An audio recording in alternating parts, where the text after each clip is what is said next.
Bonjour à tous les deux, bonsoir Sandra, c'est Rémi de l'école à la maison. Alors je réponds en vidéo à votre message. Donc vous faites l'école à la maison depuis un certain temps.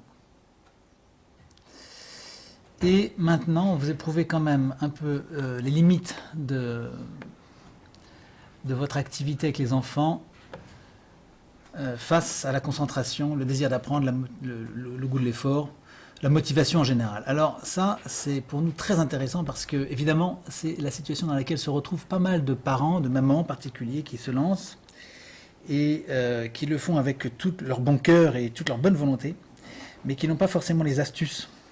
Or, le bon cœur et la bonne volonté, ça ne suffit pas.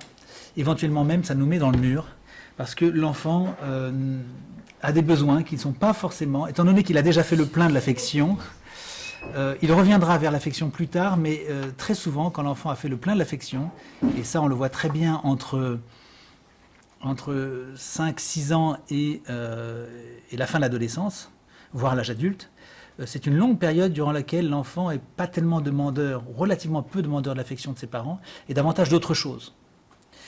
Il a besoin de tas de choses. Alors, pourtant, les parents continuent à donner beaucoup d'affection, et ça peut amener à un relatif rejet, en tout cas un désintéressement de la part de l'enfant. Alors il faut sortir de ce postulat de base, parce que très souvent, évidemment, chacun se dit, tant qu'on donne de l'amour, eh ben, on donne l'essentiel. Or, ce n'est pas tout à fait exact.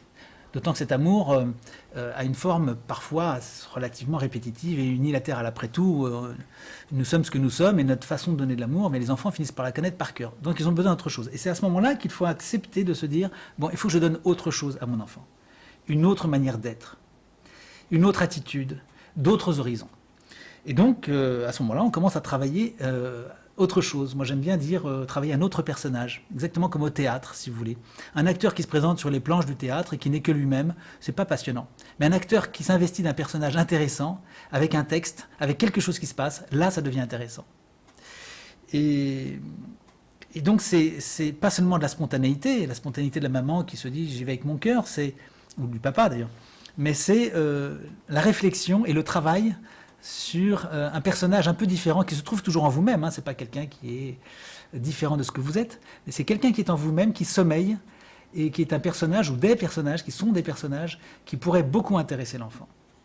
Et c'est vers ça que nous orientons les parents, essayer de renouveler un peu le stock des attitudes, des propos, des réflexions, des horizons. Voilà, donc ça c'est ce que nous vous montrons dans l'accompagnement, et je crois que c'est crucial. Il faut arriver à intéresser son enfant, à ne jamais le lasser, ne pas tomber dans un personnage qu'ils connaissent et qu'ils ne connaissent que trop bien. Vous savez, moi, souvent j'utilise cette image qui est une réalité vivante, c'est que les arbres, les fruits sur les arbres fruitiers se séparent de l'arbre en générant eux-mêmes une humeur qui dessèche la tige.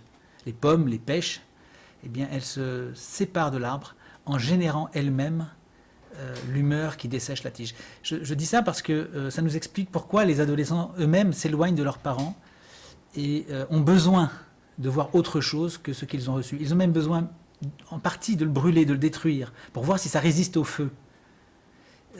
C'est très très intéressant, c'est que les enfants ont besoin de remettre en cause ce qu'ils ont reçu, ce qui leur est transmis comme étant sacré, parce que les parents transmettent ce qu'ils aiment le plus aux enfants.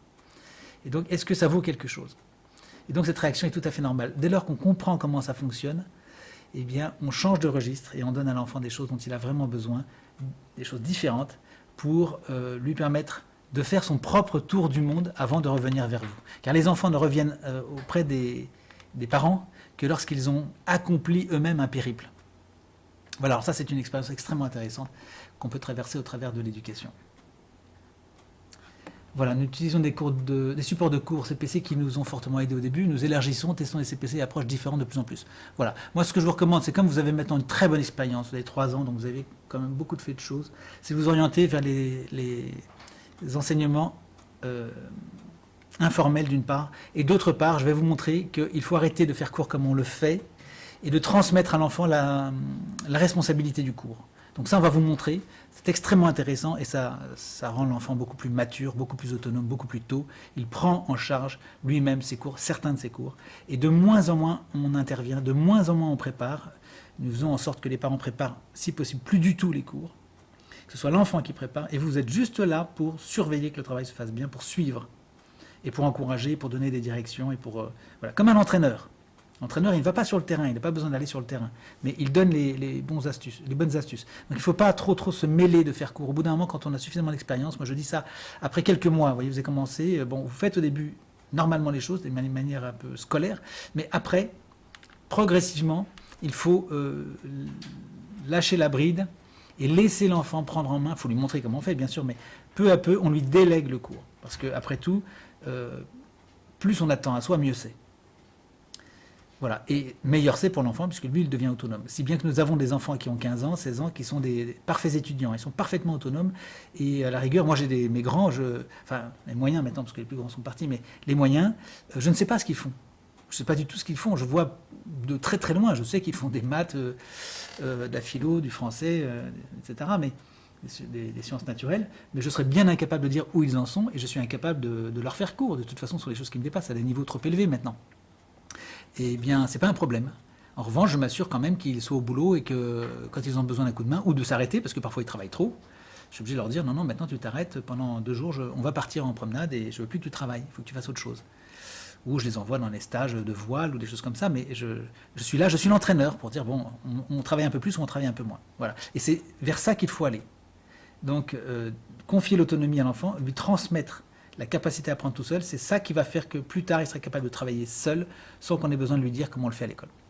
Bon, voilà quelques propos que je pouvais vous donner à ce sujet, mais évidemment, c'est un très très vaste sujet, beaucoup de choses à dire. Voilà, je ne suis pas plus long que ça. À bientôt Sandra, merci pour ce que vous faites pour vos enfants. Au revoir.